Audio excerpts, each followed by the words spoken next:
Alright guys, this is Chris Miasma. I'm back with another deck profile. As you can see today, we have my Time Leap Gear Chronicle. To be honest, it is my old Gear Chronicle deck with a few Time Leap cards in it. As I saw a lot of the cards that came in the trial deck, not really worth putting in.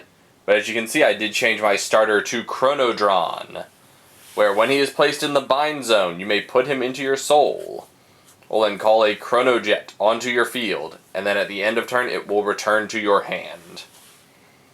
Then for our trigger lineup, I have a bit of a wonky lineup, so stay with me kids. We have 4 heals, 4 of the Heart Thump Worker, as when a Vanguard with Chronojet in its name attacks, it is able to just go into Soul, give 5,000 extra power and let me draw an extra card. 2 regular crits, so 6 in total. We run 4 Wakey Worker.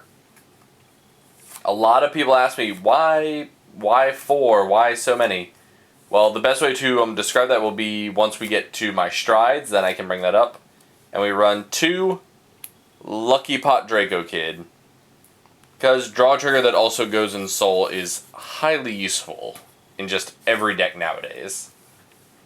So now on to our grade 1s, we have 4 Steam Breath. I should not have to do a lot of explaining on Steam Breath, as he helps you search out Chronojet if you decide to play him, but also counts as a grade 3 for a ditch. One of the few cards I took from the trial deck, we run 3 Time Break Dragon. In my opinion, I find that he's dead in my deck a lot, as my deck does a lot of, early game punching to mid-game punching, to where my opponent's not messing with my field much, so time leaping stuff really is kind of that hit or miss kind of deal. We have 4 Perfect Shields, that of course unflip with this being a Counterblast moderately heavy deck, and 3 Steam Fighter Ernigan. Namely because for things like Chronojet's ability, it combos well with basically making it free, as well as any bounce ability being able to be made free if it has a cost, and if it doesn't have a cost, then you're just plussing yourself some damage you had counterblasted over. Furthermore, we have, for our grade 2s, let me move these guys, 3 History Maker, which everyone, main reason for getting the trial deck is this card and the Stride Metallic Phoenix, in my opinion. History Maker doesn't even have to be boosted at G-Break 1, Counterblast 1, and Time Leap 1 of your units, which I think is phenomenal for the deck. It makes for some really trippy plays. Furthermore, we have 3 Twin Mazer Dragon 12k attackers. Perfect for time leap targets, really anything. Another good target in my opinion is I like to target one of my 2 Glimmer Breaths if they're not already in my hand. Great way just to bounce more stuff on your opponent's field to get it out of your way. And I also like, since it's, as you can see, a Counterblast heavy deck, I don't mind running 3 Distance Running Gear Horse, which actually, at my locals, a lot of people leave on the field, which I think is a mistake, because eventually you're going to let it hit your Vanguard. I'd rather, jump that off the field and waste an attack on it, unless I felt I was going to win that turn. Alright, and now we get to my grade 3s. We have 4 Steam Fighter Bailiff. I like him because he has a Vanguard and a Rearguard ability.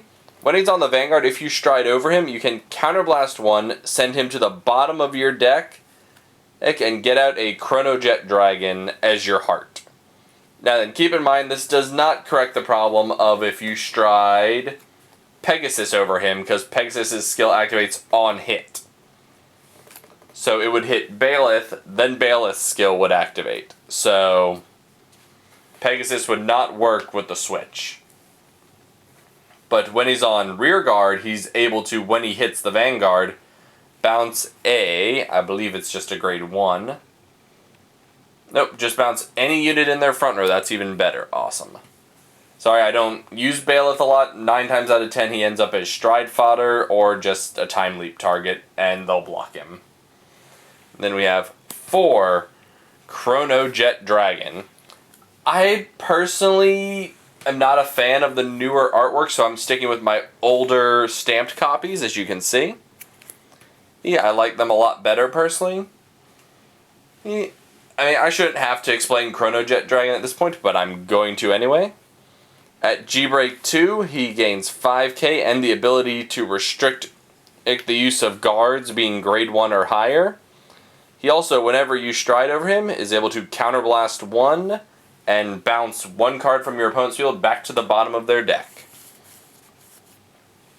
Alright, now I'm going to explain why I run 4 Wakey Wakey Worker in the deck. And a lot of you are probably going to be like, well, what if your opponent rushes you? Well, then they rush me and that's a problem. So what I run is I run 1 Lost Age, just there as a good either, well, kind of anything. G-Assist fodder, or useful card for bouncing stuff and applying early game pressure. Next up I have Epoch Maker. Good for all around things as well as pressuring your opponent.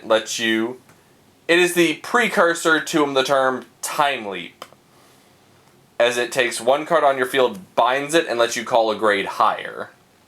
Then at the end of the turn, the called card returns to the bottom and the other card resumes its place. Then we have Interdimensional Dragon Fate Rider. Good for late game pushes or flip fodder. He's able to target 1 of your units, put it to the bottom of your deck and call a grade higher. He is also able to take, and for each face-up G unit you have in your G zone, not including the one on your Vanguard, choose 1 unit on your field and give it plus 3,000. Next up I run 2 Metallic Phoenix. This is where Wakey Wakey Worker kinda comes into action. With Wakey Wakey Worker, I can flip up any card from my G deck for Metallic Phoenix and safely return it. So I could even flip up something important, or one of these smaller guys. He's really anything in the deck, but pretty much I like to combo it with my Metallic Phoenix attack, just to return something. So I could flip something like Fate Rider, and then send it immediately back into the deck. Next up, and this is the real reason I run that many, is I run 3 Chrono Dragon Next Stage. I have been able to, in 1 game only so far, able to loop and Chrono Jet 3 times. I know what you're saying, no one should survive Chrono Dragon 3 turns in a row. This guy did, and I was just lucky with my Wakey Wakey Workers, which I doubt will ever happen again. But it was Oracle Think Tank, so huge-ass hand presence. Saw every single trigger in his damage zone to survive the last attack, so he had to risk that one. Survived it by a heal to then be killed by Chrono Jet the next turn.